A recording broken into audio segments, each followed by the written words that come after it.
माता, इसलिए हे माता कोई ऐसा उपाय करो कि मेरा यह शरीर नष्ट हो जाए, या तो प्रभु प्राप्त हो जाए या तो मेरा यह शरीर नष्ट हो जाए। त्रिष्टा कहती है निसिना अनल मिल सुन सुकुमारी। हे सीते, यहां पर किसी भी प्रकार की अग्नि नहीं उत्पन्न होगी। मां जानकी आसमान की ओर देखती है, देखिए प्रगट गगन अंगारा, अवन न आवत एक तारा। मां जानकी तारा गणों की ओर देखती है कि क्या इनमें से कोई भी तारागण टूटकर मेरे ऊपर नहीं गिर जाएगा और मेरा यह शरीर जलकर भस्म हो जाएगा।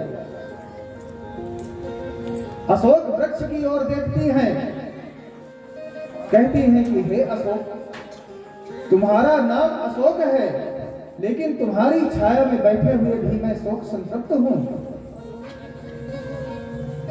विनय मान मम बिटप अशोका, सत्य नाम करु हरु मम शोका। हे अशोक के वृक्ष, तुम अपना नाम सत्य कर दो, मेरे शोक को हरण कर लो। मां जानकी का जब यह कष्ट हनुमान जी ने ऊपर से देखा,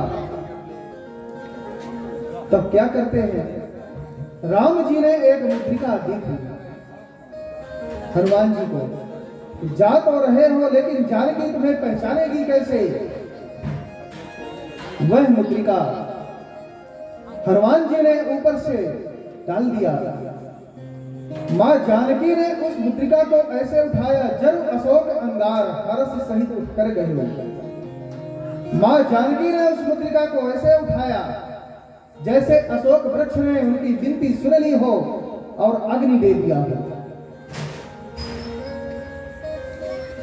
देखती है उस मुद्रिका को, चकित चितव मुद्री पहचानी।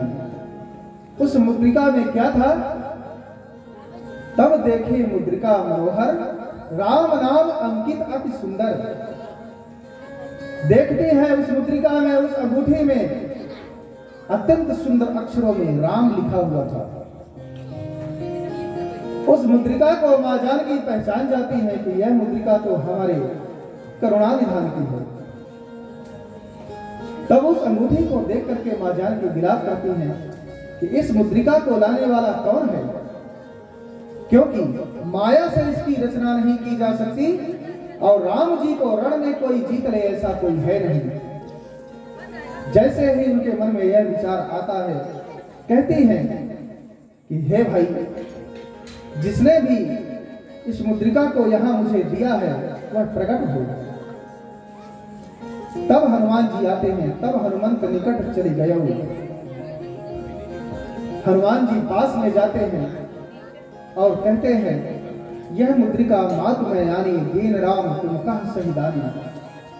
हे माता, यह मुद्रिका मैं लाया हूं, आपके लिए राम जी ने इस मुद्रिका को भेजा है।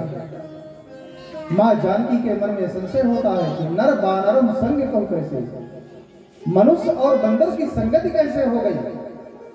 तो हनुमान जी ने कही कथा भई संगति जैसी। हनुमान जी ने वह पूरी कथा सुना दी, जिस प्रकार से बंदरों और राम जी की मित्रता हुई। तब मां जानकी विलाप करते हुए पूछती हैं कि क्या तुम सत्य कह रहे हो, मैं कैसे मानूं कि तुम राम के दूत हो। तब हनुमान जी कहते हैं, राम दूत मैं मातु जानकी, सत्य शपथ करुणा निधान की। हे मां जानकी, मैं राम जी का दूत हूं और मुद्रिका के अलावा भी राम जी ने यह संदेशा कहा था, करुणा निधान। इस शब्द का प्रयोग हनुमान जी जरूर करना। करुणा निधान जो शब्द है मां जानकी का दिया हुआ है राम जी के लिए। मां जानकी के अलावा कोई भी राम जी को करुणा निधान नहीं कहता था।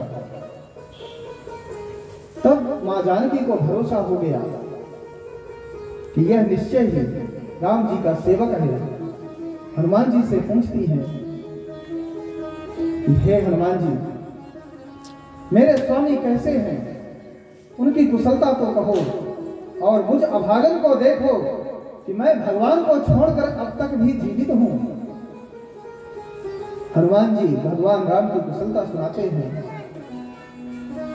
और मां जानकी से कहते हैं कि हे माता धीर धरो, शीघ्र ही भगवान सेना के सहित यहाँ आएंगे और निश्चर मार्ग तो ही नहीं चढ़ेंगे। तिहुपुर नार दाग रस गए हैं। भगवान राम अपनी सेना के सहित आएंगे, राक्षसों का वध करेंगे और आपको ले जाएंगे। अनेकों प्रकार से मां जानकी और हनुमान जी के बीच संवाद हुआ है। मां जानकी ने आशीर्वाद दिया, सुन सुत तो ही उड़ीन मैं नहीं। हे पुत्र, मैं तेरे ऋण से कभी उड़न नहीं हो सकती। और आज मां जानकी ने एक आशीर्वाद दे दिया है, अजर अमर गुण निधि सुत होहु, करम बहुत रघुनायक होहु। यह बड़ा सुंदर आशीर्वाद दे दिया मां जानकी ने। हनुमान जी अजर हो गए, यानी अग्नि जला नहीं सकती, अमर हो गए, यानी कभी मृत्यु को प्राप्त नहीं होंगे, और गुणों के निधान हो जाएंगे, गुणों की खदान हो जाएंगे। और भगवान राम का आशीर्वाद भी तुम्हें निरंतर प्राप्त हुआ। भगवान राम तुम पर बहुत प्रीति रखेंगे, ऐसा आशीर्वाद मां जानकी ने दिया। हनुमान जी ने देखा कि बड़ी सुंदर बगिया है, देखते हैं सुंदर फल लगे हुए थे। कहते हैं हे माता, मुझे बहुत तेज की भूख लगी हुई है, क्या मैं इन फलों को खा लूं? मां जानकी ने कहा कि सुनो हनुमान,